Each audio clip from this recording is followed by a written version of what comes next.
like to invite Emile Bruneau to share with us some insights on the inner workings of our minds as it relates to our predisposition to conflict. I run a neuroscience lab now, but my motivation to doing this research came from my experience much earlier. Before I became a scientist, I was a high school teacher, and I found myself living and traveling and just ended up, by happenstance, in a number of conflict regions. I was in South Africa when it transitioned from apartheid, and Sri Lanka during the conflict there, and in Ireland during the Troubles.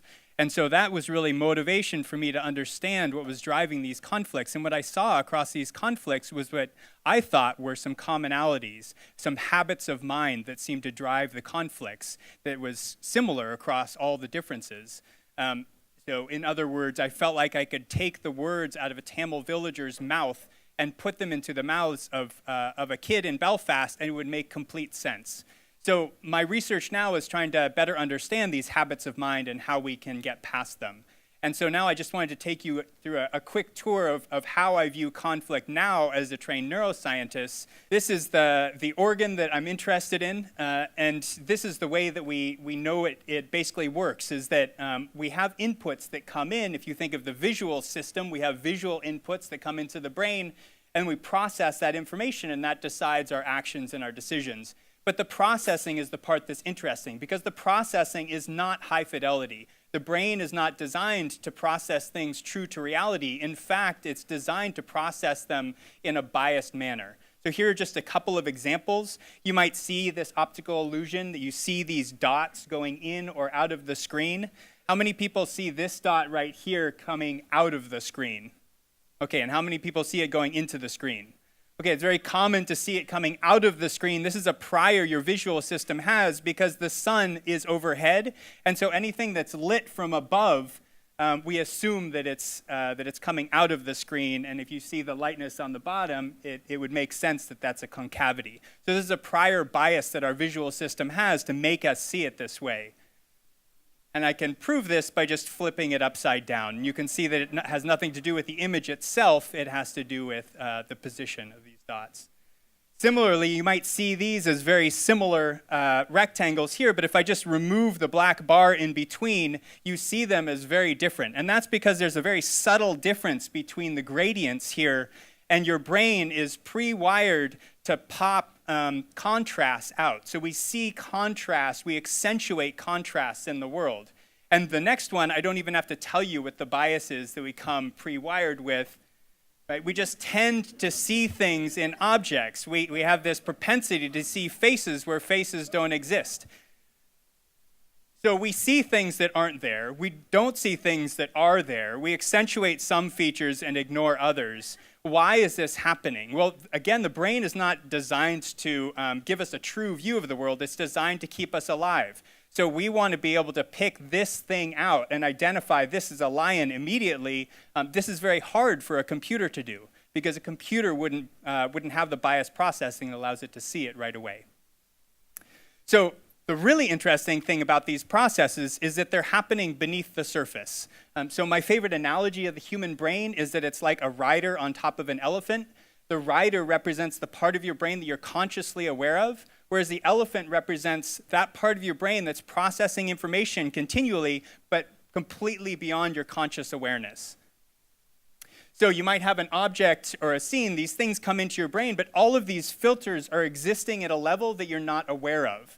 And so it processes this information. This is also happening with respect to groups. We have a bunch of biases in place in our brains that process information about groups in a biased way. We tend to categorize people in terms of us and them. We tend to apply confirmation bias to information coming in, so we pay attention to information that confirms what we believe to be true, whereas we critically evaluate any information that goes against our worldview. We apply the fundamental attribution error. We attribute other people's wrongdoings or other groups' wrongdoings to how they really are and our own to circumstance. So Trump supporters see the Access Hollywood video as just a matter of circumstance, locker room talk, whereas people who are opposed to Trump see it as a reflection of his true personality. So of course, we can view this in the lab. This is so powerful that you can just put people in t-shirts tell them that you're randomly assigning them to wear red shirts or blue shirts, and they will still fall into these psychological biases. But it becomes particularly strong, and so this leads us to these assumptions now about groups, that they are selfish and stupid, that their success is by luck, their failure is due to who they are, their opinions are based on ideology, whereas us, we have good intentions, we're competent, our success is by hard work, failures are due to situation, and our opinions are based on reason and objectivity. So this is true if people are wearing red shirts and blue shirts. It's particularly true if we have groups that we have repeated exposure to. This can build up over time, and eventually we can have impressions, inferences, and associations that we think are based on our objectivity, but that are actually based on all these unconscious processes. And this becomes particularly troubling when you have explicit attitudes like this tendency to blame all Muslims for a terror attack that's based on these unconscious processes. So if this is true, one thing we should be able to do is reverse this. And although evolution has given us this legacy that drives us into conflict, it's also provided us with a wonderful release valve, which is that the brain is also designed to be incredibly flexible. We've even figured out that, so we know down at the cellular level that neurons can make connections, break connections, strengthen connections, weaken connections in milliseconds, and this goes all the way up to the neural processing level. So we actually have the ability to, yogis under practice have the ability to gain conscious control over their metabolism and over their body temperature. So that is an unconscious process, the regulation of body temperature, that we should have no right to gain conscious control over. And yet, with enough practice, we're able to. So I've been playing around with the idea of just revealing to people their unconscious processes and allowing them to then transcend them. And this is actually perfectly in line with what we heard from the filmmaker. His desire is to make people aware of how they think. So the way I've done this is to look at collective blame. So this is a typical report among Americans of how much they hold Muslims collectively responsible for a terror attack. This is out of a scale of 100. And the degree to which they blame Muslims predicts how much they support anti-Muslim policies. For example, a ban on Muslims coming into the US. So what I've done is taken people through this brief activity.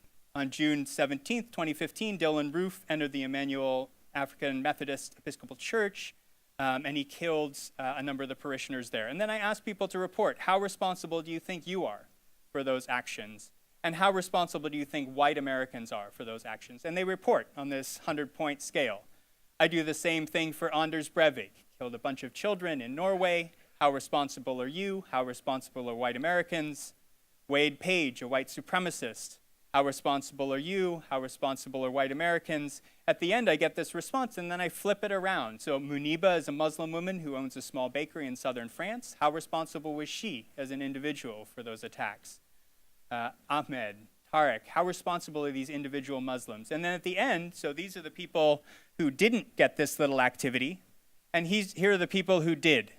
So they report that whites, not very responsible. Christians, not very responsible. Them, of course not. Individual Muslims, actually no. And then when I finally ask them how responsible are Muslims in general, they're back down all the way to 10 from about 35. So the idea here is that if we can pull into people's conscious awareness the hypocrisies that they might hold, then they have the ability to change them, to alter them.